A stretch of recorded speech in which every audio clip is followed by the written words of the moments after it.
पहले से जो हमारे उद्योग धंधे बिहार में लगे हुए थे उसको बंद करवाने का काम किसने किया? दिल्ली में पढ़ते थे तो बिहार ये गाली था, आज बिहारी सम्मान हो गया है। पहले तो यही होता था बिहार में कि तुम चोर हो कि हम चोर हैं, पहले ये तय कर लो। तेजस्वी यादव जी दवाई का ब्लैकमेलिंग करा रहे थे और जहानाबाद में रिपोर्ट है नरेंद्र मोदी के साथ थे। आप तो सबके आप साथ जो 2014 में चुनाव हार चुके थे, आपको मात्र 2 सीट पर बिहार की जनता ने। आपकी आवाज को सुनने आ रही है प्रभात खबर इलेक्शन एक्सप्रेस। देखते रहिए प्रभात खबर इलेक्शन एक्सप्रेस। प्रभात खबर की इलेक्शन एक्सप्रेस आज जहानाबाद विधानसभा क्षेत्र में पहुंच चुकी है। यहां पर आयोजित किया गया है चौपाल, जिसमें जनता सवाल करेगी अपने जनप्रतिनिधियों से, सवाल करेगी अपनी उम्मीदों की, सवाल करेगी अपने मुद्दों की और सवाल करेगी अपने समस्याओं की, और जिसका जवाब देंगे उनके जनप्रतिनिधि। तो उससे पहले मैं सर आप लोगों से अनुरोध करूंगी कि एक एक मिनट के लिए आप अपने जनता को संबोधित करें। आप क्या कहना चाहते हैं, अपनी मन की बात एक एक मिनट के लिए रखें। सर समय को नजर रखते हुए शुरुआत करते हैं। सबसे पहले मैं प्रभात खबर के सभी परिवार को धन्यवाद देता हूं कि आज इस जहानाबाद शहर के ऐतिहासिक गांधी मैदान में आप सभी पॉलिटिकल पार्टी के पदाधिकारियों को बुला करके जो लोकतंत्र राज्य और विकास की जननी होती है, उस लोकतंत्र को किस माध्यम से जो आने वाला हमारा चुनाव है उसमें किस माध्यम से और किस मुद्दों के साथ, किस सार्थक पहल के साथ हम अपने जहानाबाद को विकास को नया आयाम दे सकें।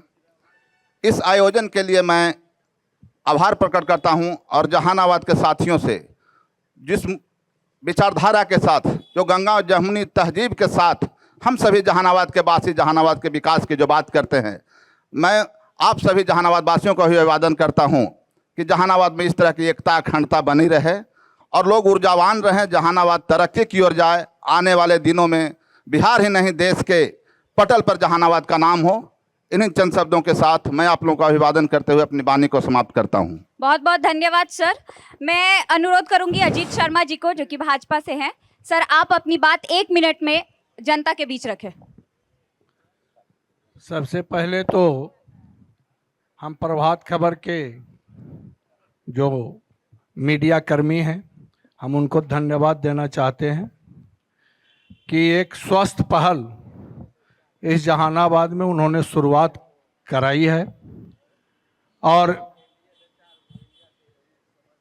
हमको लगता है कि जो ये पहल है, ये परंपरा जिस शालीनता के साथ यहाँ चर्चा हो, चुनाव तक यही शालीनता दिखाई दे, हम आम लोगों से भी यही अपील करेंगे। धन्यवाद। बहुत बहुत धन्यवाद सर। मैं निरंजन केशव प्रिंस जी से अनुरोध करूंगी कि आप अपनी बात जनता के बीच एक मिनट के भीतर रखें। जी धन्यवाद। यहाँ पर उपस्थित सारे पत्रकार बंधु और हमारे सामने जहानाबाद जिले के मतदाता अभिभावक भाई, सबको मेरा प्रणाम और अभिनंदन। आप लोग जानते हैं कि बिहार में निकट चुनाव होने जा रहा है। शायद आज ही आचार संहिता लगेगा। चुनाव सिर्फ 2 ही धारा में है, एक नीतीश कुमार के नेतृत्व में और एक तेजस्वी यादव के नेतृत्व में। नीतीश कुमार विकास के प्रतीक हैं और तेजस्वी यादव विकास नहीं विनाश के प्रतीक हैं। आपको चयन करना है कि विनाश और विकास में किसको आगे बढ़ाना है, कौन आप बिहार में क्या चाहते हैं। नीतीश कुमार 118 नरसंहार जब हो गया था बिहार में, तब यहाँ के मुख्यमंत्री बने थे और उसके बाद नरसंहार बंद हुआ, सड़कें बनी, बिजली आई। आज जब हमारा बजट बिजली बिल फ्री करने के लायक हो गया, हमारा बजट 1100 रुपये पेंशन, सामाजिक पेंशन देने लायक हो गया, तो नीतीश कुमार ने ये सब सुविधा भी दिया। आज आप बच्चों के भविष्य को देखते हुए आप चाहिएगा कि आपका बच्चा किताब से जुड़े, स्कूल से जुड़े और बढ़े, अफसर बने, तो आपको विकास को ही चयन करना होगा। नहीं चाहिए कि बच्चा मेरा अपराधी हो, पिस्तौल लेके घूमे, नरसंहार करे, नक्सलाइट बने, तो आपके लिए लालटेन छाप हैं। फिर से मैं एक बार फिर से आपको सबको प्रणाम करूंगा और सबसे कहूंगा कि नीतीश कुमार का चयन कीजिए, विकास को चयन कीजिए, तीर छाप को चयन कीजिए। बहुत बहुत शुक्रिया सर। मैं अनुरोध करूंगी दिलीप कुशवाहा जी से कि आप अपनी बात जनता के बीच रखें। मैं इस कार्यक्रम के माध्यम से सर्वप्रथम प्रभात खबर के सभी परिवार को मैं अभिनंदन करता हूँ, स्वागत करता हूँ कि आप जहानाबाद की इस पावन धरती पर इलेक्शन एक्सप्रेस के माध्यम से चौपाल कार्यक्रम कराने का काम किया है। और यहाँ उपस्थित जहानाबाद की महान जनता से मैं कहना चाहूँगा कि जिस शालीनता के साथ हम आपसी भाईचारा के साथ जहानाबाद में रह रहे हैं, उसका निर्वहन हम आगे भी करते रहें, आपसी भाईचारा बना रहे। यह जहानाबाद पूर्व में किस तरह से जल रहा था और आज के तारीख में किस शालीनता के साथ हम एक दूसरे के साथ रह रहे हैं, वही शालीनता हम लोग आपस में बनाए रखें। और आप लोग पुनः 2025 से 30 के बीच में नीतीश कुमार जी के नेतृत्व में जो एनडीए सरकार चल रही है, उसे पुनः स्थापित करने का काम आप लोग करें। धन्यवाद। शुक्रिया सर। मैं अनुरोध करूंगी पिंटू कुशवाहा जी से कि सर आप बात करें। जहानाबाद के गांधी मैदान में आज जो प्रभात खबर चौपाल लगाया गया है, इस प्रभात खबर के सभी सदस्यों को मैं अपनी तरफ से, रालुमों के तरफ से अभिनंदन करता हूं। और यहाँ पे उपस्थित जितने भी हमारे जहानाबाद ज़िले के महान जनता, उनको भी मैं अपनी तरफ से अभिवादन करता हूं। साथियों, कहना ही है, एक तरफ नदी है, एक तरफ खाई है। अब हम लोगों को ये चुनना है कि जो 20 साल पहले यहाँ जहानाबाद और अरवल जिला जो जल रहा था, प्रतिदिन कोई ऐसा दिन नहीं था जो पोस्टमार्टम रूम खाली रहा करता था। प्रतिदिन दर्जनों लाशें यहाँ पर पोस्टमार्टम रूम में आया करता था।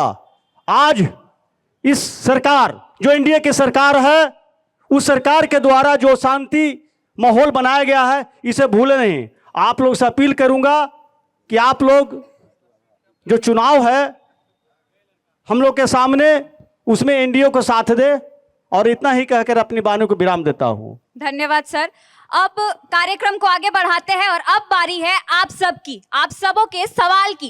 तो अब अपने सवालों के साथ तैयार रहे। हम एक एक कर सबके पास आएंगे और सबके सवालों को जवाब देंगे आपके जनप्रतिनिधि। तो जिनका भी सवाल है आप अपना हाथ ऊपर करें, हम एक एक कर सबके पास आएंगे। जी सर, आप अपना नाम बताइए। संजीत कुमार हुआ। सवाल क्या है सर और किससे? सवाल जेडीयू से साहब से है, जो बता बिहार में क्या 25 से 30 फिर से नीतीश होंगे उम्मीदवार के तौर पर, मुख्यमंत्री के उम्मीदवार के तौर पर?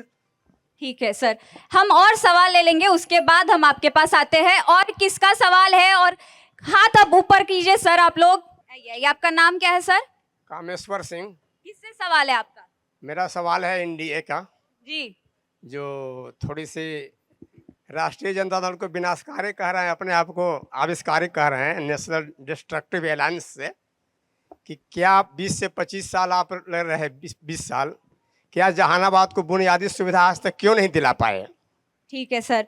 अभी किसी और के पास है सवाल? जी सर, नाम क्या है आपका? नीश कुमार। सवाल क्या है आपका? राजद से सवाल है कि माई बहन योजना की बात करते हैं कि हम महिलाओं को सम्मान देंगे, तो ऐश्वर्या अनुष्का को कब सम्मान दे रहे हैं, कब अपने घर में वापस बुला रहे हैं लालू यादव? ठीक है, चलिए। और किसी का है का सवाल? किससे और क्या है? मेरा सवाल है कि बिहार सरकार द्वारा साहित्यकार कलाकार योजना के तहत 3000 रुपये की पेंशन देने जाने वाली है। बहुत लोगों का निबंधन भी हो रहा है, परंतु अभी वो निबंधन की गति बहुत धीमी चल रही है। आखिर क्यों? और दूसरी है कि बहुत सारे लोगों को ये समझ में नहीं आ रहा है कि आखिर निबंधन कहाँ होगा, कैसे होगा, जबकि प्रत्येक जिले में जिला कला एवं संस्कृति पदाधिकारी की पदस्थापना भी है। तो इसी पर है कि आखिर ये धीमी गति क्यों चल रही है? ठीक है सर, अब हम आते हैं अपने जनप्रतिनिधियों से सवाल का जवाब के लिए। सबसे पहले सवाल था जदयू से, क्या नीतीश कुमार ही सीएम फेस रहेंगे? सर जवाब दीजिए। बिल्कुल, नीतीश कुमार जी ही सीएम के फेस रहेंगे, ऐसा जनता दल यू भी कह रहा है। और एनडीए के जो बड़े नेता हैं, वो माननीय प्रधानमंत्री जी हो, माननीय गृह मंत्री जी हो, या बिहार के माननीय उप मुख्यमंत्री जी हो, प्रदेश अध्यक्ष जी हो, सारे लोगों ने एक्सेप्ट किया है कि 2025 फिर से नीतीश और 225। तो निश्चित तौर पर जब उनका नारा रहा है तो नीतीश कुमार जी ही बिहार के मुख्यमंत्री के फेस हैं। तो चलिए सर, आपका कहना है कि नीतीश कुमार जी ही रहेंगे, तो मैं ये विपक्ष पार्टियों से पूछना चाहूंगी कि आप उनकी बातों से कितना सहमति जताएंगे? पहले एनडीए अपने आप को एक कहें कि बीजेपी के कौन शीर्ष नेता बोल रहे हैं कि 20 से 25 नीतीश रहेंगे। इन लोगों को आपसे विवाद है। और बिहार की जनता, सर बोलने दीजिए सर, पहले बोलने दीजिए। सॉरी 25 से 30 पहले एनडीए के ही लोग अपने आप में जो भाजपा के शीर्ष नेतृत्व हैं, एक भी नेता बोलने को तैयार नहीं है कि नीतीश जी फिर 25 से 30 रहेंगे। दूसरी बात, जब बिहार का युवा आइकॉन तेजस्वी प्रसाद यादव निकल रहे हैं, जिन योजनाओं को लेकर के लोगों को भरोसा है, और दिन में सपना देखना इंडिया के साथी लोग बंद करें, क्योंकि बिहार का आवाम और आज के दिन में जो तेजस्वी जी का घोषणा है, उस घोषणा को नीतीश कुमार को अमल करना पड़ रहा है। कंजूसी के साथ दबाव में है, अचेतावस्था में है। बिहार को जितना बर्बाद कर सके कर दिए, अब आगे उनकी बर्बादी को सहन करने की शक्ति बिहार वासियों में नहीं है। चलिए, अगला सवाल था भाजपा से, जहानाबाद को बुनियादी सुविधा नहीं मिली है। ये सवाल भाजपा से है सर, जवाब दीजिए। आप अगर याद कीजिए 2005 के पहले का कालखंड, तो जहानाबाद में न सड़कें थी, न कोई सिंचाई की सुविधा थी, और यह जिला नरसंहार के लिए और जातीय विद्वेष के लिए जाना जाता था। यही पूरे देश में इस जिले की पहचान थी। लेकिन आज पूरी तरह से लोग भी सुरक्षित हैं, स्वास्थ्य सुविधा भी मिल रही है, और विकास में कहीं भी किसी भी गांव से आप अगर आना चाहिए तो जिला मुख्यालय आप 1 घंटे में, ऐसी सड़कें बनी है कि उससे 1 घंटे में पहुंच सकते हैं। इसलिए विकास लगातार हो रहा है इसमें कहीं, और पूरे बिहार का जो विकास है उसमें कहीं से जहानाबाद पिछड़ा हुआ नहीं है, और बिहार के अन्य जिलों के साथ कंधे से कंधा मिला करके जहानाबाद का भी विकास हो रहा है। चलिए, आगे सवाल था राजद से कि ऐश्वर्या और अनुष्का को न्याय कब मिलेगा? महिलाओं की सम्मान की बात करते हैं आप। सबसे पहले हम बता दें अपने साथी को कि तेज प्रताप यादव हमारे दल में नहीं है, और पारिवारिक मसला है, न्यायालय का मसला है, और न्यायालय के मसले पर हम लोगों का बोलने का नैतिक अधिकार नहीं है। दूसरी बात, अभी अजीत भैया बोले, भाजपा के बड़े नेता हैं, कि नरसंहार का दौर था। हम लोग तो नरसंहार देखे हैं हम लोग भी, लेकिन नरसंहार करने वाले को भाजपा टिकट दे करके विधायक क्यों बनाता है?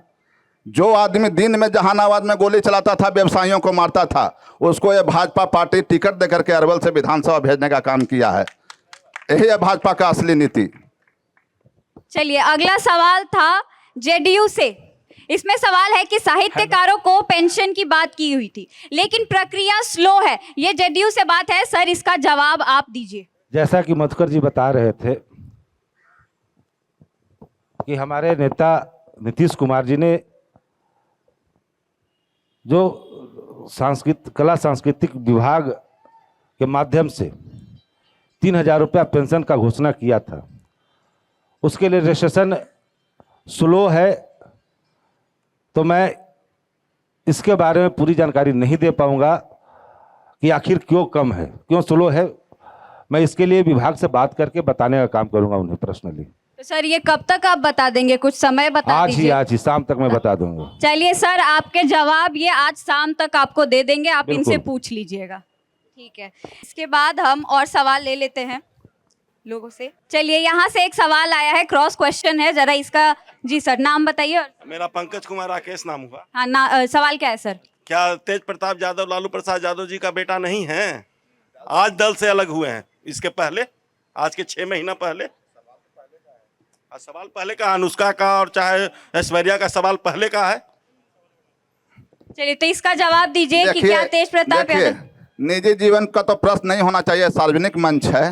वैसे नीतीश जी के भी अब तो नहीं रही उनकी पत्नी, हम नहीं सब बोलना चाहते हैं।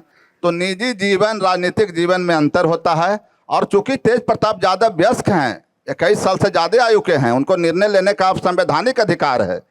अब उस पर ज़्यादा प्रश्न नहीं, जहानाबाद के विकास पर बात हो, जो तेजस्वी जी के विजन के नकल किया जा रहा है उस पर प्रश्न हो कि वो विजन पूरा कैसे हो। जनप्रतिनिधियों से पूछिए। सबसे पहले हम भाजपा के से पूछना चाहते हैं कि क्या बिहार के लोगों का डीएनए ठीक हो गया? जो प्रधानमंत्री ने कहा था कि नीतीश कुमार का डीएनए खराब है, तो उनका डीएनए नाखून बाल दाढ़ी काट के जो भेजे थे तो टेस्ट हो गया कि उनका डीएनए ठीक है। चलिए ठीक है, और किसी का सवाल है? क्या सवाल है सर? जी सर, 1 मिनट में आपके पास आ जा रही हूँ।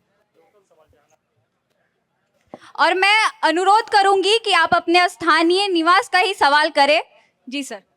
पैक्स प्रबंधक का मामला है, जो अभी तक सम्राट चौधरी के पास फाइल पड़ा हुआ है। दिल्ली प्रदेश अध्यक्ष है जो कर्मचारी संघ का है, वो दिल्ली जा रहे हैं, मिल रहे हैं, लेकिन दिल्ली टाल दिया जा रहा है बात को। इसका क्या मामला है? अभी तक फाइल बना हुआ है, फिर भी नहीं पहुंच रहा है वित्त विभाग के पास, तो क्या किया जाए उससे? फाइल पहुंचेगी वित्त विभाग, जो वेतन का है, पैक्स प्रबंधकों का वेतन के लिए फाइल बन गया है, लेकिन बीजेपी भी जो सम्राट चौधरी है वो फाइल रोक के रखे हुए हैं।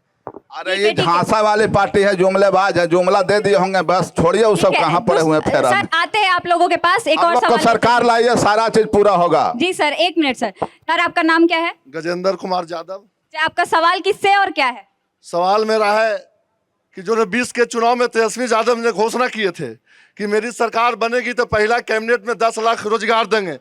आज जब 17 महीना तेजस्वी जी मुख्यमंत्री बने तो 5 लाख नौकरी देने के काम किए। वही नीतीश कुमार ने उसको देखा हिचकी करने के काम कर रहे हैं। फिर से अगर 25 में तेजस्वी जी मुख्यमंत्री बनेंगे तो इस बार 20 लाख नहीं 25 लाख नौकरी देने के भी काम करेंगे। ठीक है, तो सर हम आज, जी सर आपका भी सवाल है। हाँ, सवाल एनडीए के तमाम नेताओं से है। नीतीश कुमार जी कहे कि विकास के मुद्दे पर हम गए हैं एनडीए के साथ, इंडिया गठबंधन तोड़ करके बिहार के विकास के लिए गए हैं। तो क्या डबल इंजन की सरकार में बिहार में कितने उद्योग धंधे लगे, बिहार का क्या विकास हुआ, बिहार के गरीबों के लिए क्या हुआ, कितने लोग जो पलायन कर गए यहाँ से, उसके रोकथाम के लिए उन्होंने 20 वर्षों में क्या कदम उठाया। और दूसरी बात ये है कि ये जो कहते थे कि हम आएंगे तो 2 करोड़ नौकरी देंगे, 10 साल में ये नौकरी का क्या हुआ केंद्र सरकार? इसका जवाब एनडीए के लोग। ठीक है सर, और किसी के पास सवाल है अपना हाथ ऊपर करे। जी सर। सर आपका नाम क्या है?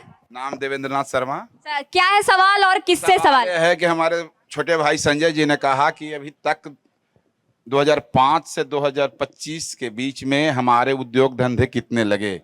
तो हम राजद वालों से सवाल पूछते हैं कि आखिर जो पहले से जो हमारे उद्योग धंधे बिहार में लगे हुए थे उसको बंद करवाने का काम किसने किया? चलिए ठीक है, हम आ जाते हैं अपने जनप्रतिनिधियों। चलिए सर आप बैठिए थोड़ा। अब आ जाते हैं, जवाब देंगे आपके जनप्रतिनिधि। संजय भैया आप जो बोले कि कितने उद्योग या धंधे लगे बिहार में, तो 20 साल आपने रहा, उसका आप चर्चा क्यों नहीं कर रहे हैं? आपके द्वारा कितना यहाँ उद्योग धंधा लगाया गया, आप पहले तो बताइए। आज भी आपका नाम लेते हुए लोग में कंपन होने लगता है शरीर में। और विकास के, इसका मतलब कि आँख की रोशनी आपका मतलब खत्म हो चुका है। आपको कहीं मतलब विकास नहीं बुझा रहा है कि हाँ विकास क्या बिहार में हुआ है? विकास तो गिनाने की जरूरत है। अभी आपने देखा वृद्धा पेंशन, सुनिए ना, 1 मिनट सर, हम लोग सर सुने भैया, सर आपको मौका दिया जाएगा। सर हो गया नहीं सर, कई योजनाएं सर जो हो गया सर। अभी धर्मपाल यादव जी हैं, राजद से हैं, सांसद प्रतिनिधि, उनसे निवेदन होगा कि कृपया मंच पे आ जाएंगे। धर्मपाल यादव जी, पिंटू जी को, और मंच पर जो भी गेस्ट हैं उनसे निवेदन है कि आपके नाम को बोला जाए तभी कृपया जवाब दें, नहीं तो ऐसे रूपरेखा कार्यक्रम की बिगड़ जाएगी। आप सभी से निवेदन है। पहला सवाल है जदयू से, पैक्स के वेतन का फाइल रुका हुआ है, इसके ऊपर जवाब दीजिए। जदयू से सवाल है सर, पैक्स के वेतन का फाइल रुका हुआ है, इसका जवाब दीजिए। ये जनता का सवाल था। जो वेतन पहले से मिल रहा होगा वो तो मिल ही रहा है, वो वृद्धि की बात है तो सरकार उसका निर्णय लेती है। वो कोई इशू नहीं है कि आपका मांग के अनुसार आप जितना भी संगठन है उस सबका मांग को पूरा कर दिया जाए। जितना हमारा बजट है उसके अनुसार से सरकार निर्णय लेती है कि किसको कितना मिलना चाहिए। अभी लेकिन विकास की बात हो रही थी कि औद्योगिक धंधा की बात हो रही थी। 15 साल में जब कांग्रेस के सरकार 90 में था तो बिहार का विकास दर था 3.5%। आज जब लालू जी 15 साल यहाँ राज कर लिए तो घटा के ला रहे 2.5%। 2.5% के बाद नीतीश कुमार जब यहाँ शासन सत्ता में आए, शासन संभाले, तो यहाँ का बुनियादी ढांचा एकदम बिगड़ा हुआ था। सारी सड़कें टूटी हुई थी, बिजली नाम में कोई चीज़ नहीं था, अगर था बिजली तो 8 घंटे था, कोई बुनियादी व्यवस्था नहीं था। जो गांव के स्कूल था वो झोपड़ी में था। तो उनको बुनियादी स्ट्रक्चर ठीक करने में पहले 5 साल उन्होंने सड़क को दिया, दूसरा 5 साल उन्होंने बिजली के दिया, फिर हर घर नल का जल दे दिया। उनको इस सब जब गड्ढा में बिहार था तो गड्ढा से बाहर निकालने में 20 साल लग गया।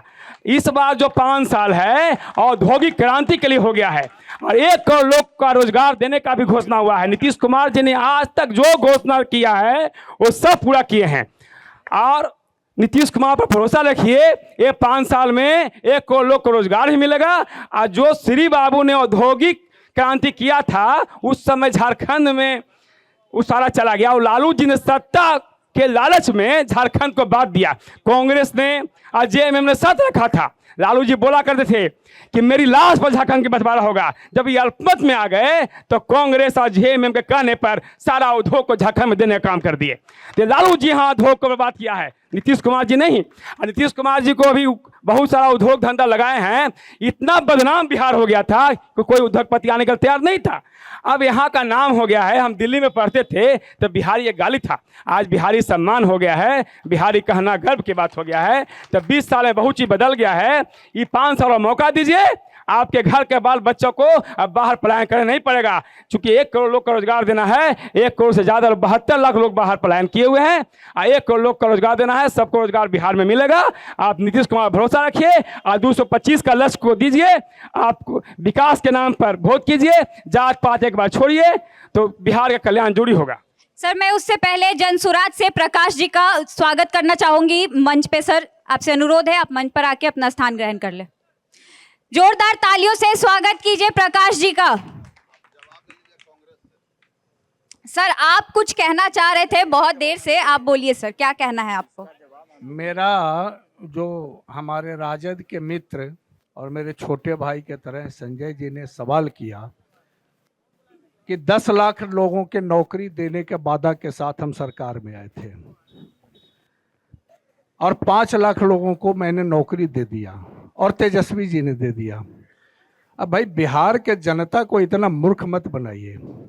जिस विभाग के मंत्री थे माननीय तेजस्वी यादव जी, क्या उस विभाग में कितने लोगों की नौकरी दी उन्होंने? और नौकरी का जो नीतिगत फैसला होता है वो मंत्रिमंडल से होता है और मंत्रिमंडल के चेयरपर्सन जो होते हैं वो मुख्यमंत्री होते हैं।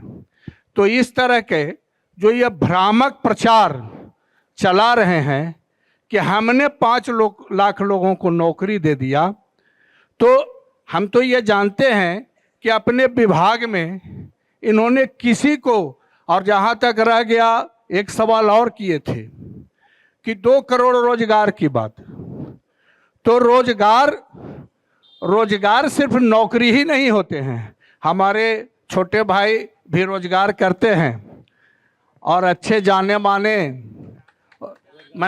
हैं और वो भी एक रोजगार करते हैं और उनके साथ भी कई लोग लगे हैं। तो रोजगार का अर्थ होता है कि बिहार में अगर रोजगार मिलेगा तो पलायन नहीं होगा।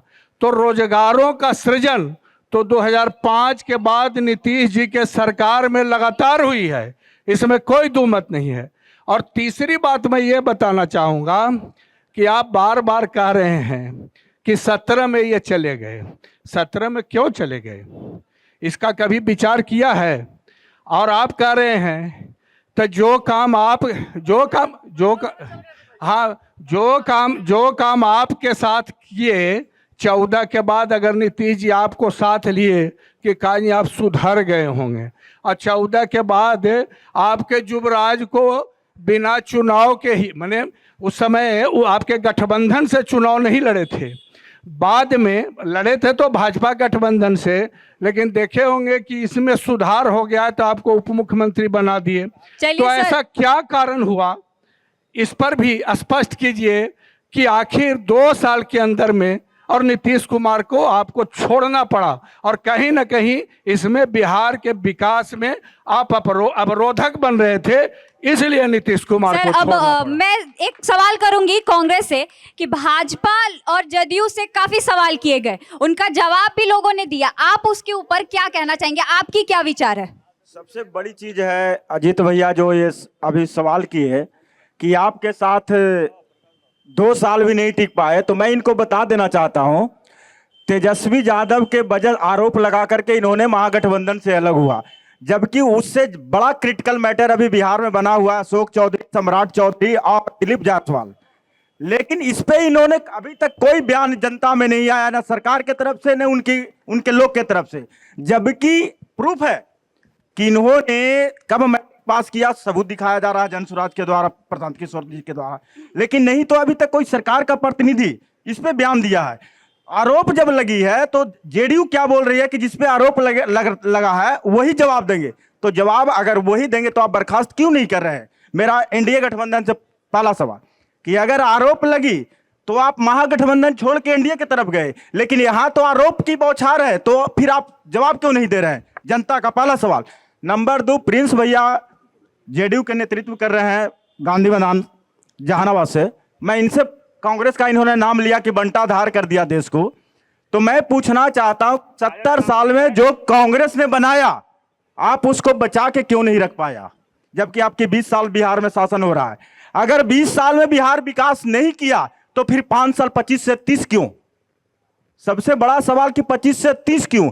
अगर आपने अच्छा वर्क किया तो ये फ्री का खजाना खोलने की आवश्यकता क्यों? इसका जवाब हमको चाहिए कि खजाना क्यों खुला हुआ है बिहार को। ठीक है सर, वो आपके सवाल का जवाब दे रहे हैं सर, छोटे से शब्दों में सर जवाब दे दीजिए। जनसुराज पार्टी स्ट्रगल में है, सत्ता में आना चाहती है। वो पहले इवेंट चलाते थे, दूसरे लोग को राजनीतिक सलाह देते थे, प्रचार प्रसार कर रहे थे, विज्ञापन का चलाने का काम करते थे, राजनीतिक विज्ञापन। आज सत्ता में आने के लिए उछल कूद रहे हैं, तो उन्होंने किसी पर आरोप लगा सकता है? कोई जांच एजेंसी ने आरोप नहीं लगाए थे। लालू यादव जेल गए थे तो सीबीआई के जांच से गए थे, तो कोई जांच एजेंसी कोई आरोप नहीं लगाया है। हम भी आरोप लगाते हैं कि 2 करोड़ रुपया आप राकेश जी लिए हुए हमसे, तो यार कोई आरोप से जेल चल जाएंगे?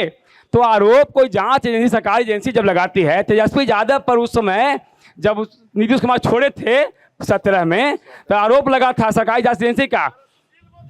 तो भैया जब आरोप लगी तो सरकार जांच क्यों नहीं करवा रही है? हमने 15 साल राजद ने गड्ढा में बिहार को डाला, ही बात कहती। कांग्रेस की चर्चा हमने नहीं किया था, चूंकि कांग्रेस का कोई नोटिस नहीं लेता है। बिहार में तेजस्वी यादव चला रहे हैं बिहार के महागठबंधन को, कांग्रेस नहीं चला रही है। चलिए सर, अब जनसुराज की बात हो गई है तो मैं जनसुराज के प्रतिनिधि से पूछना चाहूंगी कि नई पार्टी है सर, जहानाबाद के युवाओं का पलायन का क्या प्लान है, कैसे रुकेगा? सबसे पहले तो यहाँ पर उपस्थित सभी भाई बहनों को मेरा नमस्कार है, और हमारे गार्जियन के रूप में कई लोग यहाँ पर मौजूद हैं। पहली बार इस मंच का मुझे मौका मिला है बोलने का कुछ। और ये लोकतंत्र की खूबसूरती है कि कांग्रेस के लोग जनसुराज की बात कर रहे हैं। पहले तो यही होता था बिहार में कि तुम चोर हो कि हम चोर हैं, पहले ये तय कर लो। लेकिन इस बार पहली बार ऐसा देखने को मिल रहा है कि जहाँ पर जनसुराज के द्वारा लगाए गए आरोपों पर कांग्रेस स्पष्टीकरण मांग रही है, राजद स्पष्टीकरण मांग रही है, तो एनडीए के नेताओं को ये बताना चाहिए। और जैसा कि बड़े भाई प्रिंस भैया ने बताया कि किसी तरह का जो है बिना साक्ष्य के हम लोग आरोप किसी पर नहीं लगा रहे हैं या लगाते भी नहीं हैं। साक्ष्य हम लोगों के पास प्रमाणिक है कि अशोक चौधरी ने जमीन चोरी की है, जमीन घोटाला किया है, जहानाबाद के गरीब जनता का पैसा अशोक चौधरी ने लूटा है। ये हम नहीं, 500 करोड़ की जमीन की संपत्ति का ब्यौरा उनका जारी हो चुका है। बिहार की जनता इन लोगों से सवाल करना चाहती है कि आपके पगड़ी चौधरी जो हैं, जो हत्या के आरोपी हैं, जिनको आप सिरमौर बना के गए हैं, नाम ले लीजिए सर, नाम ले लीजिए। वही पगड़ी चौधरी को कौन नहीं जानता होगा बिहार में। आप बता दीजिए सर, इतना क्या हमारे झिझक रहे हैं आप? बिहार के उप मुख्यमंत्री हैं और चेहरा है भाजपा के, बड़े चेहरा में एक चेहरा वो हैं, और उन पर हत्या का आरोप है। हत्या का आरोप नहीं है, बजाबते उसमें जेल गए हैं। चलिए तो मोदी जी सर, आपसे चाल एक चरित्र- अनुरोध है मेरा कि जी। यहाँ हम बात कर रहे हैं जहानाबाद के लिए, तो मेरा सवाल था आपसे जहानाबाद के युवाओं का पलायन से लेके, तो उसके अब लिए उस पर आ रहे हैं, अब उस जी, पर आ जल्दी रहे से। हैं। पलायन राजद काल से शुरू हुआ, जदयू ने उसको और बढ़ाया। इसके लिए इनके पास कोई मास्टर प्लान था नहीं। 2015 में जब नीतीश जी थक कर हार कर बिहार को छोड़ चुके थे, मांझी के हवाले कर चुके थे, तो उसी प्रशांत किशोर ने उनका गठबंधन कराया राजद से, कांग्रेस उसमें शामिल हुई, सबको भागीदारी मिली, चुनाव जीता गया। चाहते प्रशांत किशोर तो उस समय भी बिहार में कुछ बड़ा पद लेकर के बिहार के उत्थान के लिए उन्होंने सोचा भी करने के लिए 7 निश्चय जैसी योजना को लाया। 40,000 गाँव में जाकर के नल जल से लेकर के बेरोजगारी, पलायन, इन सब पर सब कुछ हुआ, लेकिन नतीजा ढाल के 3 पात। नीतीश जी का कथनी कुछ करनी कुछ था। उस परिस्थिति में काम करना उचित नहीं समझा हमारे सूत्रधार ने, तो उन्होंने वापस ले लिया। चलिए, बहुत बहुत धन्यवाद सर। अब हम आखिरी बार जनता के बीच आ रहे हैं। आप लोग अपने सवाल के साथ तैयार रहे। ये आखिरी मौका है अपने जनप्रतिनिधियों से सवाल करने का। एक एक कर हाथ ऊपर करें, हम आपके बीच आएंगे। किसका सवाल है? जी सर, जी आप ही से पहले पूछ लेते हैं। आपका नाम क्या है सर? अरविंद कुमार मेरा नाम है। आपका सवाल किससे और क्या सवाल है? सवाल प्रशांत किशोर के पार्टी से है कि आपने अभी तक जितना भी प्रचार किए हैं उसमें बताए हैं कि इन्होंने प्रधानमंत्री से लेकर के कई मुख्यमंत्री को इन्होंने बनाया, और इन विकास की जो रूपरेखा तैयार करवाए थे उसमें ये बड़ाई बहुत करवाए कि बहुत विकास हुआ, और उस समय ये उनका नारा भी देने का काम किए थे। आज कौन सा कमी हो गया और आप उसके बदले क्या वसूलना चाहते हैं? जो पब्लिक डोमेन में आप यह कह करके दिग्भ्रमित कर रहे हैं पब्लिक को कि हमने पलायन को रोकेगा और विकास की गंगा बहा देंगे। जब आपकी यहाँ यही सोच आपको विकास कर रहा था, तो आप फिर ये क्या वसूलना चाहते हैं उसके एवज में, जो पब्लिक को गुमराह करने के लिए गलत मैसेज दे रहे हैं और प्रचार करने के। दूसरी बात, आप कहते हैं कि राय देते हैं तो उसमें मात्र 2 घंटा का इनका फी है 14 करोड़ रुपया। बताइए कि जो राष्ट्रपति का 1 महीना का भी पेमेंट उतना नहीं मिलता है, जो बहुत बड़े पैमाने पर हैं। ये खुद भ्रष्टाचार की जननी है, किसी को ब्लैकमेल कर करके ठगने का काम करते हैं। ये बताएं कि 14 करोड़ जो लेते हैं ये कौन सा पढ़ाई कर करके आए, ये अपना भी डिग्री बताएं, जिसके एवज में सरकार भी इसको मानेगी कि इनका बहुत बड़ा डिग्री है, इसका एवज में 14 करोड़ मिलना चाहिए। सर, आप भूल जा रहे हैं कि हम बात कर रहे हैं जहानाबाद के लिए, स्थानीय सवाल। सर, पलायन की बात तो बता रहे हैं कि ये बताएंगे ना कि ये कौन सा रूपरेखा। तो आपका पलायन से सवाल है, हम आएंगे। उससे पहले सर, आपका क्या नाम है? गुड्डू कुमार। क्या सवाल क्या है और किससे सवाल है? सवाल जेडीयू और बीजेपी से है कि कहते हैं कि विकास हुआ, और ये 20 साल में इतना विकास हुआ कि तिरछा हड्डी टूट जाएगा ना तो हॉस्पिटल में पलस्तारा नहीं होगा, सीधे पटना जाइए। और उसके बाद क्या होता है कि वहाँ जाइए तो घूस दीजिए, 50 रुपया दीजिए बथीला, वो कुछ बोलते हैं उसको, बैंड, हाँ, स्ट्रेचर के लिए, समझ गए। अब पूरा एलोड्राम वाला रोड जाकर देख लीजिएगा, यहाँ भी गंदगी देख लीजिएगा, भ्रष्टाचार देख लीजिएगा हॉस्पिटल में। एलोड्राम वाला रोड देख लीजिएगा। एलोड्राम वाला रोड बनवाने के लिए प्रिंट क्या लिखते हैं लेटर किन को? पशुपालन विभाग के मंत्री ललन बाबू के। चलिए ठीक है, और किसी का सवाल है? जी अच्छा सर, बोलिए सर, आपका नाम क्या है? मोहम्मद इकबाल लीडर। किससे सवाल है, क्या सवाल है? सवाल जहानाबाद की प्रतिनिधि से है। जहानाबाद की स्थिति इतनी गंदी है, और रोड जहां तक देखा जाए तो जहां बारिश होती है अगर 15 मिनट आधा घंटा तो रोड पर इस कदर का पानी जम जाती है कि समझ में नहीं आता है कि जनता लोग क्या करें। और सबसे पहला सवाल ये है कि मुसलमान हमारा नहीं खुश है हमारे नीतीश कुमार से, इसलिए कि जो वक्फ बोर्ड का जो बिल नीतीश कुमार और मोदी ने जो पास किया उससे हम मुसलमान पूरे बिहार में न खुश हैं नीतीश कुमार जी से। चलिए आपका सवाल ले जाएंगे, उससे पहले से इनसे पूछ लेते हैं। सर, आपका नाम क्या है? मेरा नाम शिवेंदु है। आपका सवाल किससे है सर? मेरा सवाल आरजेडी और जेडीयू दोनों से है। आज के यहाँ के जो एमएलए कैंडिडेट हैं उनका क्या है, मतलब अभी तक क्या अचीवमेंट रहा है जहानाबाद में, और आने वाले प्रत्याशी जो अपने आप को बता रहे हैं दूसरे पार्टी से, उनका क्या प्रोडकास्ट है आगे जाके, क्या करेंगे वो, आज से बेहतर वो कल को कैसे बनाएंगे? चलिए, तो सर आपका सवाल विजन के ऊपर है, वो हम आखिरी में आएंगे। उससे पहले सर आप कितना सवाल कीजिएगा सर? चलिए सर पूछिए, उससे पहले इनसे पूछ लेते हैं। सर आपका नाम क्या है? निशांत कुमार। सर आपका क्या सवाल है? सवाल है, अभी जो वर्तमान में सांसद महोदय हैं, अभी रिसेंटली सोशल मीडिया के आधार पे कुछ हमको जानकारी प्राप्त हुई है कि 1 करोड़, शायद 1 करोड़ जो है, जो उनका सांसद निधि है, वह शायद दूसरे जिला में उन्होंने ट्रांसफर किया है। तो किस आधार पे और उसकी मानक क्या है, और क्या है मतलब सांसद निधि उस क्षेत्र से बाहर भी जाता है क्या? और उसके बाद अभी जो रिसेंटली अभी जो खास करके राजद का जो विधायक हैं, ठीक है ना, तो उन्होंने कुछ हद तक कार्य किया है, उसमें कोई दो राय नहीं है।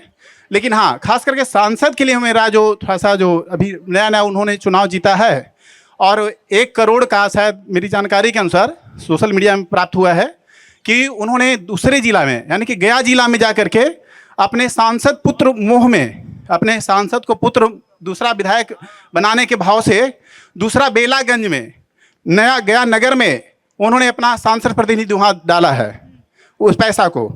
तो उसका मैं जवाब पूछना चाहता हूँ। ठीक है सर। सर आप बता दीजिए, अब आपका क्या सवाल रहा? हमारा सवाल के जवाब कहाँ दिए? हमरा कहीं कि रोजगार 2 करोड़ हम दे दिए, तो रोजगार रेलवे के वैकेंसी जो था और जो पारा मिलिट्री में बहालियां थी, वो क्यों बंद करके अग्निवीर ले आए? बिहार का यही विकास, देश का यही विकास है। ठीक है सर। सर पहला सवाल था जदयू और भाजपा से स्वास्थ्य व्यवस्था पर सवाल था सर आपसे, उसके ऊपर आप क्या कहेंगे? जदयू और भाजपा। सबसे पहले मैं, जो हमारे जनसुराज के साथी ने सवाल किया था, पहले मैं उसका जवाब दे दूं कि नीतीश कुमार का ही देन है कि बिहार में स्टेबल हो गए, न तो बाहर में प्रशांत किशोर इधर उधर घूम रहे थे। बिहार में बुला करके प्रशांत किशोर जी ने इन्हें इवेंट मैनेजमेंट का काम दिया और रोजगार दिया, सबसे पहले इनको, जनसुराज को, प्रशांत किशोर जी को। तो क्या रोजगार उनको नहीं मिला? और पार्टी में राष्ट्रीय उपाध्यक्ष जी बनाया। दूसरी चीज आपको पता होना चाहिए श्रीमान कि 2014 में नरेंद्र मोदी ने नहीं बोला था, मैं बीच में नहीं बोला था प्रकाश जी, आप मेरी नहीं, अधूरी जानकारी आपको है, याद दिला रहे हैं कि 2014 में प्रधानमंत्री जी के साथ थे, नरेंद्र मोदी के साथ थे। आप तो सबके साथ, जो 2014 में चुनाव हार चुके थे, आपको मात्र 2 सीट पर बिहार की जनता ने आपको समेट दिया था। आपको 2 सीट पर बिहार की जनता ने आपको समेट दिया था। सर रुकिए, सर आप रुकिए, उनको बोलने दीजिए। आप तेलंगाना में भी जाकर प्रचार कर रहे हैं, आप लालू जी से हाथ मिलाए थे, बंगाल में भी कर रहे हैं, आप प्रधानमंत्री बना रहे हैं, मुख्यमंत्री बना रहे हैं। सरस्वती का देन है। नहीं, आप व्यवसाय कर रहे हैं, आप व्यवसाय ज्यादा बढ़िया लगते हैं, उनको बोल लेने दीजिए। आप व्यवसाय ज्यादा बढ़िया लगते हैं। मैं आपको बताना चाहूंगा स्वास्थ्य विभाग, स्वास्थ्य के बारे में बंद कर देना है। जो बिहार स्वास्थ्य के क्षेत्र में सबसे पिछड़ा हुआ था, जैसा कि हमारे साथी प्रिंस जी ने बताया कि गड्ढा में बिहार था, उसे गड्ढा से वापस लाने में समय लगा। और जहानाबाद का जो स्वास्थ्य विभाग जो था, इतना डूबा हुआ था कि मत कहिए। आज वहाँ सारी दवाइयाँ मिल रही है, सारे तरह का ऑपरेशन हो रहा है। हमारे साथी जो बता रहे थे, उधर सवाल कर रहे थे, हो सकता है एक आध केस क्रिटिकल केस होगा, उसे रेफर किया जा सकता है। मैं इससे अछूता नहीं हूँ, मैं आपकी बात से सहमत हूँ। एक आध केस ऐसा हो सकता है कि मतलब रेफर किया जा सकता है। बहुत सारे ऐसे विभाग होते हैं जिनका डॉक्टर उपस्थित नहीं हो यहाँ, तो उस केस अगर क्रिटिकल केस है तो उसको रेफर किया जाता है। और आपका कोई सवाल? दिलीप जी, मैं आप पूछना चाहता हूँ आपसे जनता के सवाल पर।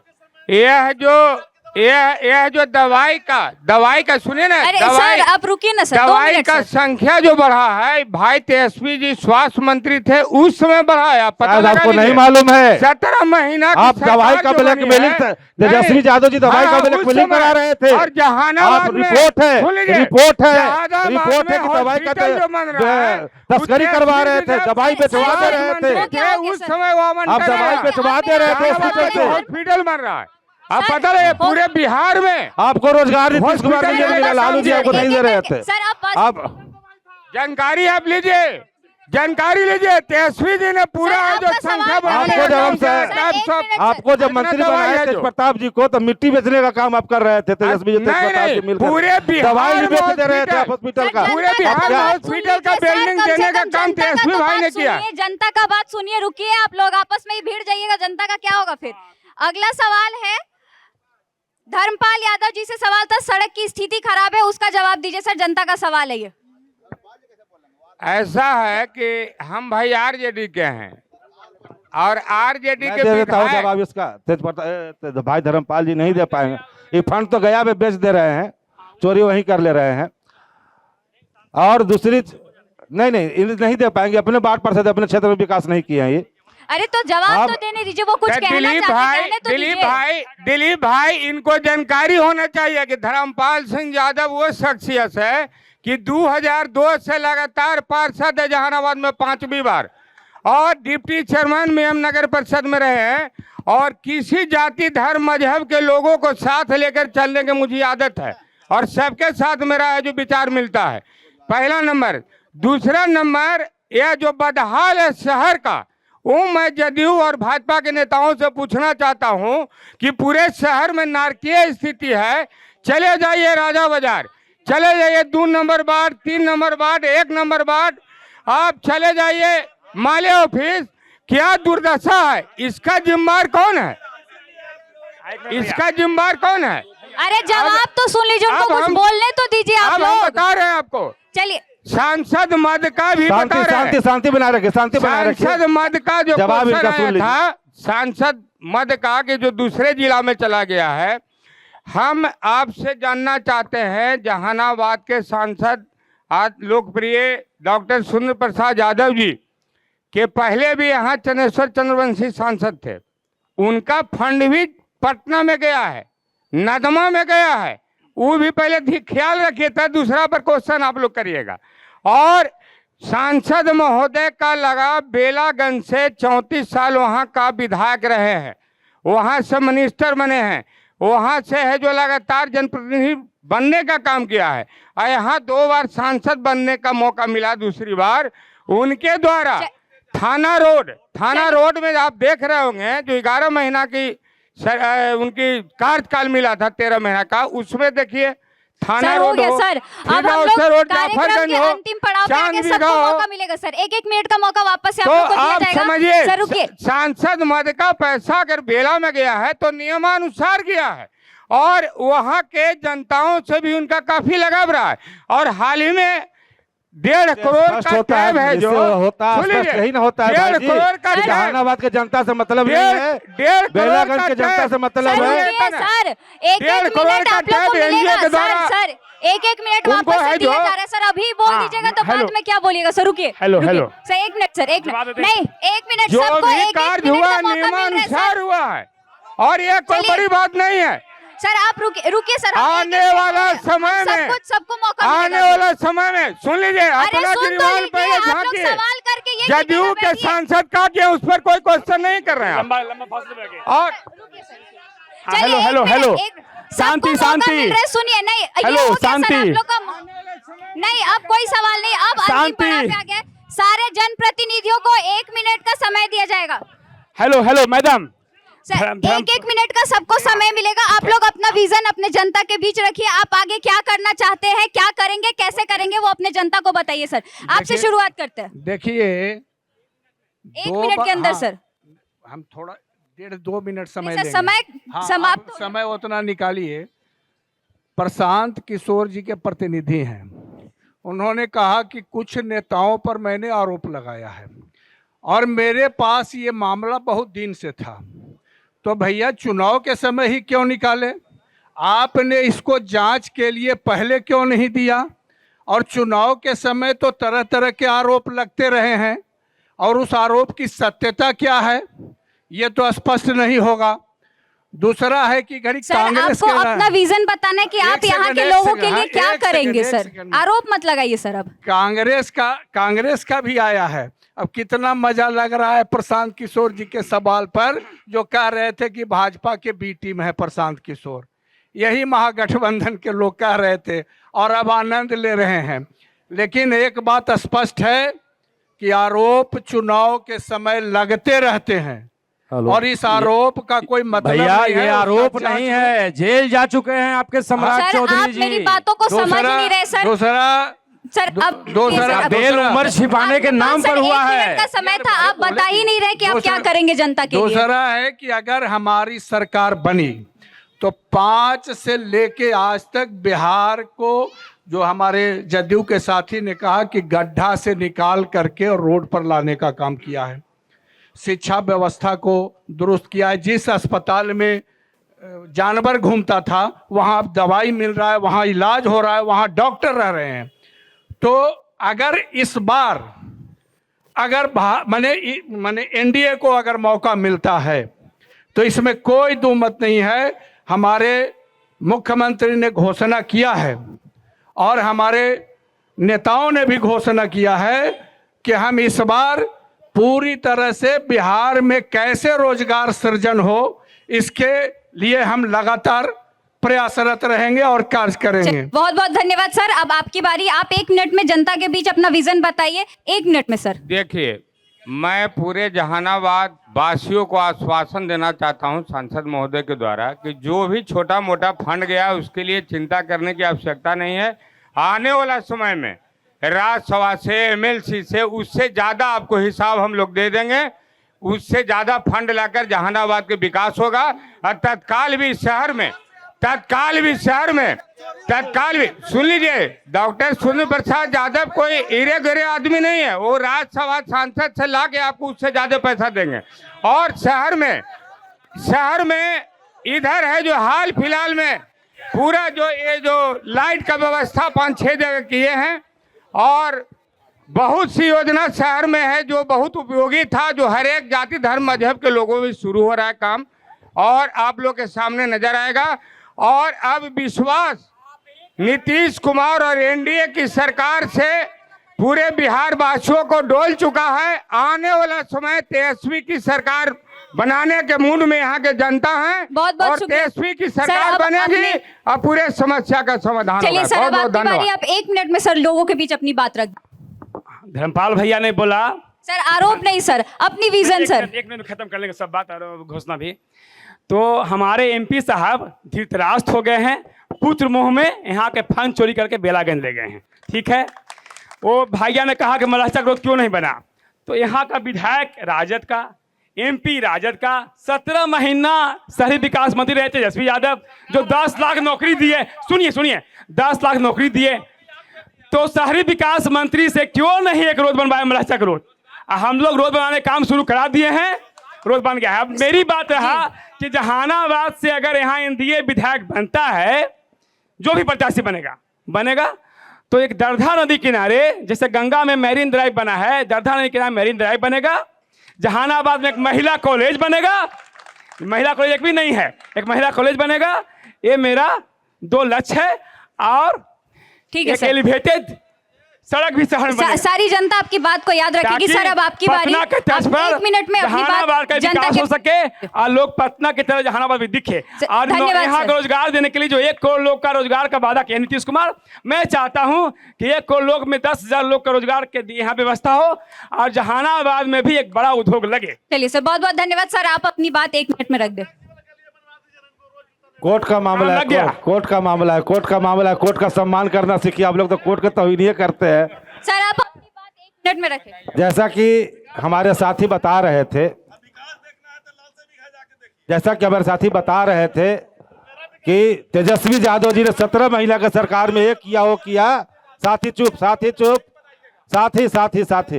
मैं बताना चाहूंगा कि तेजस्वी यादव भी नगर विकास मंत्री थे, तो क्यों नहीं बनवा लिए जहानाबाद का फलम्बल फिदा हुसैन मोड़ से लोड्रामोला रोड। नीतीश कुमार जी और एनडीए सरकार का ही देने की रोड बन रहा है। झूठा क्रेडिट लेने में ये लोग ज्यादा माहिर हैं। और जिस तरह से हमारे नेता ने जो वादा किया है और पूर्व में भी जो वादा करते आए और पूरा करने का काम किया, उसी तरह जब 2025 से 30 हमारी सरकार बनेगी तो बिहार के 1 करोड़ लोगों को, नौजवानों को रोजगार देने का हम लोग काम करेंगे, नौकरी देने का काम करेंगे। और जिस तरह से हमारे साथी ने बताया कि जहानाबाद दरधा नदी के किनारे और जमुना नदी जो हमारा जो गंगा जमुना का जो तट है उसके होते हुए अलगन्ना के आगे तक हम लोग मेरीन ड्राइव के तट पर जहाँ शहर को सौंदर्यीकरण करने का काम करेंगे। चलिए दूसरी चीज, बहुत बहुत धन्यवाद दूसरी सर। चीज सर हो गया सर, उसमें आप कोर्ट का मामला है संजय जी, कोर्ट का मामला है। और वो 1 करोड़ में आपका भी यही रहेगा रोजगार, आपका जो आप रोजगार नीतीश कुमार के शासन में कर रहे हैं उसका भी तरक्की आप करेंगे, कुछ लोग को आप भी रोजगार देने का काम करेंगे। सर धन्यवाद सर। सर अब आप अपनी बात 1 मिनट में जनता के बीच रख दे सर, 1 मिनट के भीतर सर। सबसे पहले चालू है सर, आप बोलिए सर। हेलो, सबसे पहले बता दूं कि रोजगार का जो अवसर था, जो नेशनल उपक्रम बंद कर गया एनटीपीसी, एनबीसीसी, पावर ग्रिड, इन सारे उपक्रम को बहाल करें और रोजगार दें। सर आप अपनी बात रखिए सर। विजन ये हो गया, विकास का मसला ये रहा कि इस दशहरा के मेले में लाखों लोग स्टेशन से गांधी मैदान तक घूमते रहे कि टॉयलेट की व्यवस्था शहर में नहीं है। यह है नीतीश कुमार का विकास। और रहा विजन कि तेजस्वी प्रसाद यादव, जो सामाजिक न्याय की लड़ाई लालू प्रसाद यादव लड़े थे, अब बिहार में आर्थिक लड़ाई की लड़ाई तेजस्वी प्रसाद यादव लड़ेंगे। बिहार मजबूत होगा। और रहा फंड ट्रांसफर के मामला पर, तो इसका मंत्रालय स्टैटिकल मंत्रालय केंद्र में है। स्टैटिकल मंत्रालय में संसदीय प्रणाली में नियम बना हुआ है, आप जानकारी ले लीजिए, झूठा आरोप पे मत जाइए। और सांसद हैं वो गलत नहीं कर सकते हैं, क्योंकि जिनके वो प्रतिनिधि हैं वो देश के बहुत बड़े सामाजिक न्याय के प्रतीक माने जाते हैं। और जो जहानाबाद के विकास का मसला है, जब राष्ट्रीय जनता दल की सरकार बनेगी तो यहाँ एजुकेशनल जो हब बनेगा। आज 50 सालों से या जितना पहले से हो, मात्र 2 कैंटोनमेंट कॉलेज है, 3 हाई स्कूल है। ये सब चीज़ का विकास होगा। जुमला और झांसा में लोग नहीं रहेंगे। गठबंधन की तरह नहीं चलेगा। गठबंधन किसी तरह कर लें झूठ बोल करके। तेजस्वी जी के विजन को नकल कर रहे हैं नीतीश जी। कुछ सुधार हुआ है। अब तेजस्वी जी जब डायरेक्ट आवेंगे तो वैसे इनके जो कार्यकलाप हैं, इनके कार्यकलाप से जो बिहार त्राहिमाम है उससे जहानाबाद मुक्त होगा। चलिए धन्यवाद सर। सर आप अपनी 1 मिनट में विजन अपने लोगों के बीच रखिए। जैसे ही इंडिया गठबंधन की सरकार बिहार में बनेगी उसी दिन से जनता का शासन बिहार में चालू हो जाएगा। सर जहानाबाद स्थानीय की बात करें, जहानाबाद भी बिहार में ही है सर, पूरे बिहार की नहीं, पहले आप अपने घर की बात करें सर। तेजस्वी यादव हमारे गठबंधन के नेता हैं और जैसे ही चुनाव बाद बैठक होगी तो विधायक दल का नेता चुन लिया जाएगा बहुमत के द्वारा। सीएम अभी तक तो सीएम फेस तेजस्वी यादव हैं। सर आप अपनी बात रखिए सर, आप अपनी बात रखिए। तो सबसे बड़ी चीज है कि जैसे ही इंडिया गठबंधन की शासन बिहार में आएगी, सबसे पहले बिहार में भ्रष्टाचार और अफसरशाही पे लगाम लगाया जाएगा। क्योंकि जो अफसर है वो विधायक, एमएलए, एमपी का नहीं सुन रहा है तो मेरा क्या सुनेगा। एक बार फिर वही शासन में हमको लौटना है। आज के 20 साल पीछे फिर लौटना है। चलिए सर धन्यवाद सर। और बिहार को अफसरशाह से मुक्त कर देना है। चलिए ठीक है सर, बहुत बहुत धन्यवाद सर। बिहार से अफसरशाह को मुक्त कर देना है और जनता का शासन स्थापित करना है। चलिए ठीक है सर, आप अपनी बात जनता के बीच 1 मिनट में रख दे सर। देखिए अभी हमारे जनस्वराज पार्टी के अभी जो हमारे छोटे भाई प्रकाश जी हैं उनके द्वारा आया है कि एनडीए की सरकार पलायन वो उद्योग धंधा कहाँ कहाँ लगाया गया। इनको मैं आश्वस्त कर देना चाहता हूँ प्रकाश जी को कि यदि नहीं आपको कि यदि एनडीए की सरकार बनेगी तो हम लोग सबसे पहले पलायन पर रोक लगाएंगे। और उद्योग धंधा तो उस पर विचार हमारे सरकार कर ही रही है भाई, उसमें कहाँ। और रही बात जहानाबाद विकास के लिए, यदि एनडीए के यहाँ विधायक बना तो अभी प्रिंस जी ने घोषणा किया है महिला मेडिकल कॉलेज, कई योजनाएं के बारे में हम लोग बोलते नहीं हैं, राजद के तरफ बोलते नहीं हैं। राजद में तो जितना फंड मिला लोकल विधायक के द्वारा बेचा गया। इन्होंने तो विरोध, प्रतिदिन इन लोग के द्वारा विरोध किया जा रहा है। हम लोग बोलते नहीं है, विकास पर विश्वास करते हैं। और यदि यहाँ एनडीए के विधायक बना तो हम लोग जहानाबाद का जो नक्शा है उसको बदलने का काम करेगा। चलिए धन्यवाद सर। सर जनसुराज से अनुग्रह करूंगी कि आप अपनी बात रखें 1 मिनट में। जनसुराज आएगा 5 काम हो जाएगा। झूठो अरे रुकिए, सुनिए तो इनका भी तो सुनिए। सुन लीजिए। उन 5 कामों में है क्या, वो तो सुन लीजिए। अब जो बोलिए सर। काम अभी तक बिहार में नहीं हुआ है उसी को हम लोग सोच कर आए हैं करने के लिए। तो कम से कम समर्थन नहीं कर सकते हैं तो इस बात का विरोध करने का भी आपको अधिकार नहीं है कि उस काम को हम लोग करने का प्रयास कर रहे हैं जो बिहार में कभी सोचा ही किसी ने ना हो। आपको पता ही नहीं है हमारे एक्सपीरियंस के बारे में, आपको पता ही नहीं है सर आप अपना अब रह 5 गया कि हाँ, काम तो गिनवाइए। वो पांच काम शिक्षा व्यवस्था में अमूलचूल परिवर्तन होगा। हर एक प्रखंड में एक विश्व स्तरीय स्कूल का निर्माण होगा। तो जो आपको अभी वर्तमान में मजाक लग रहा है, तब 20 साल से आप लोग सोचे भी थे कि ऐसा भी बिहार में हो सकता है। सर आप अपनी बात तो रखिए सर। अब रह गई बात कि शिक्षा व्यवस्था जो अभी वर्तमान में चौपट है और 14 वर्ष के हर एक गरीब परिवार के बच्चों को सरकार के द्वारा उनको निःशुल्क पढ़ाई की व्यवस्था बनाई जाएगी जब तक विश्व स्तरीय स्कूल हम लोग नहीं बना पाते हैं। अभी वर्तमान में अगर एक भी बच्चा पर अगर सरकारी विद्यालय में कोई पढ़ने जा रहा है तो 834 रुपया प्रत्येक बच्चे पर खर्च हो रहा है। क्या वो पैसा नहीं है? वो पैसा सरकार अपना खेत बेच के ला रहा है कि पैसा हम ही लोगों के जेब से उसका भरण पोषण हो रहा है। तो कई सी योजनाएं हैं जो 5 काम के बारे में हमने बताया है कि हाँ किसानों को नई तकनीक से किसानी सिखाएंगे कि कैसे वो मसाला की यहाँ पर खेती करें, कैसे वो। अब रह गई बात कि पलायन पर हमारे बड़े भाई ने पूछा कि पलायन कैसे रोक देंगे। नवंबर में सरकार बनने दीजिए, आपको समझ में आएगा कि पलायन कैसे रोका जाता है। चलिए बहुत बहुत धन्यवाद। तो ये था मजबूरी में हमने पलायन रोकने की बात की है कि जो मजबूरी में 10 से 12 हजार रुपया कमाने के लिए बिहार को छोड़कर दूसरे प्रदेशों में जा रहे हैं। विधानसभा का चौपाल, यहाँ पर जनता ने सवाल किया। आप सबों का बहुत बहुत धन्यवाद यहाँ आने के लिए, जनप्रतिनिधियों का धन्यवाद। ऐसे ही हम मिलेंगे अगले विधानसभा क्षेत्र में एक नए चौपाल के साथ। धन्यवाद, शुक्रिया। प्रभातखबर.com, विश्वास वही, रफ्तार नहीं।